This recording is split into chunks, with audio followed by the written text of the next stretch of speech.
Today, Londoners have woken up to a very different city, with up to 40 tube stations closed and bus and train services cut. As coronavirus takes hold here more quickly than anywhere else in the UK, the Mayor Sadiq Khan has called for people to stop using the transport network unless it is essential.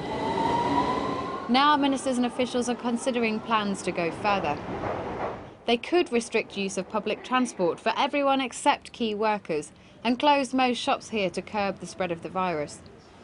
Experts are worried that intensive care units in London could become overwhelmed within 2 to 3 weeks. One hospital in the south of the city has nearly reached capacity in its ICU already.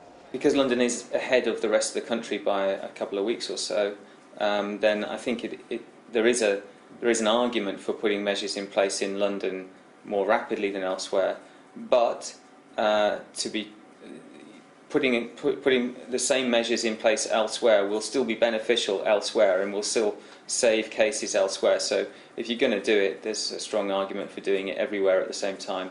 Boris Johnson refused to rule out tougher measures yesterday, and the government's chief scientific advisor said people must take instructions seriously. The moment we say, well, it's not for me, it's for somebody else, and the compliance of this goes down, the less effective it's going to be.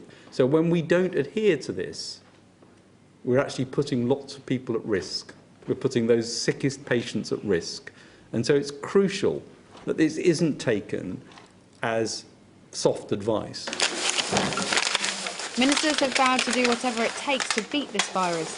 The reality of that message may be far tougher than any expected. Kate McCann, Sky News.